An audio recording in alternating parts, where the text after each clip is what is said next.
খাদিজা রাদিয়াল্লাহু তাআলা আনহা এই হাদিসের ব্যাপারে যদিও মুহাদ্দিসিনে কেরামদের মধ্যে কওল আছে, আপত্তি আছে, এরপরে এই হাদিস থেকে অনেক কিছু আমাদের শিক্ষা রয়েছে।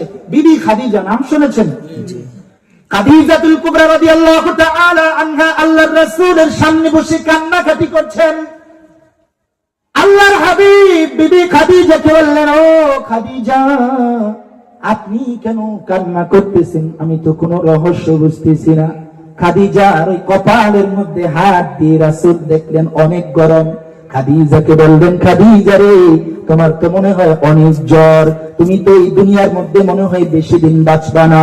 আল্লাহর হাবিবকে খাদিজা বললেন, ইয়া রাসূলুল্লাহ, ইয়া হাবিবাল্লাহ, আমি যদি দুনিয়া থেকে বিদায় নেই, আমি যে আজকে কান্নাকাটি করতেছি দুইটা কারণে। কয়টা কারণে? বিবি খাদিজা কয়টা কারণে কান্না করছে? দুইটা। আল্লাহর হাবিব পয়গম্বর আলাইহিস সালাতু ওয়াস সালাম বিবি খাদিজাকে বললেন, কোন দুইটা কারণ? খাদিজা বললেন, এক নাম্বার কারণ হলো, আমি যখন দুনিয়া থেকে বিদায় নেব রাসূল গো, আমি দুনিয়ার মধ্যে থাকা অবস্থায় আপনার সুখে দুঃখে আপনাকে আমি অনেক সাপোর্ট দিয়েছি। রাসূল গো, দুনিয়া থেকে বিদায় নিলে আমি তো জানি আপনার চাচারা পর্যন্ত আপনার দুশমনি করে, আপনার সাথে শত্রুতা পোষণ করে। রাসূল গো, দুনিয়া থেকে বিদায় নিলে আপনাকে কে দেখবে? সুবহানাল্লাহ। দুই নাম্বার কারণ হলো, রাসূল আমি দুই নাম্বার কারণ কেন কাঁদি? রাসূল, আপনার কাছে আমার তিনটা আবদার। আল্লাহর হাবিব বললেন, কি সে আবদার গুলো আমাকে জানায় দাও। এক নাম্বার আবদার, রাসূল, দুনিয়া থেকে যখন বিদায় নিব, আপনি আমার ওই কাফন দাফনের ব্যবস্থা করবেন, আপনি নিজে গোসলের ব্যবস্থা করবেন। তিন নাম্বার আবদার হলো, আপনি আমাকে ওই কবরের মধ্যে দাফন করার পর কবরের পাশে একটু দাঁড়ায় থাকবেন। সুবহানাল্লাহ। আল্লাহর হাবিব পয়গম্বর আলাইহিস সালাতু ওয়াস সালাম কে বললেন, ইয়া রাসূলুল্লাহ, আপনি নিজ হাতে আমাকে গোসল দিবেন।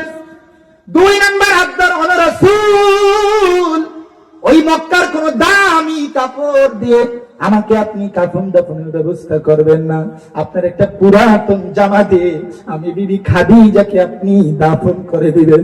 রাসূল সাল্লাল্লাহু আলাইহি ওয়াসাল্লাম বললেন, খাদিজা, কেন কেন এত দামি কাপড় থাকা সত্ত্বেও কেন তুমি আমার পুরাতন জুব্বা করবা?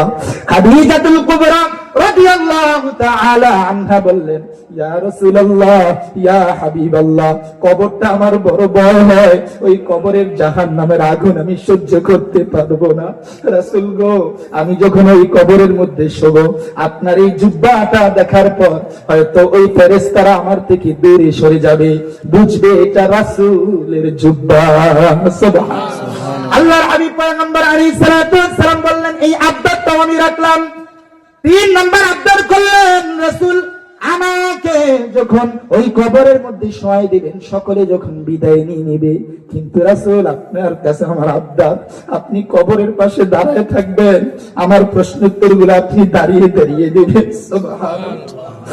আল্লাহর হাবিব পয়গম্বর আলাইহিস সালাতু ওয়াস সালাম হাদিসের মধ্যে পাওয়া যায়, বিবি খাদিজা যখন দুনিয়া থেকে বিদায় নিলেন, আল্লাহর রাসূলের সাহাবীরা বাড়ির দিকে রওনা হয়ে গেলেন, কিন্তু রাসূল কবরের পাশে দাঁড়িয়ে দাঁড়িয়ে কান্না করেন।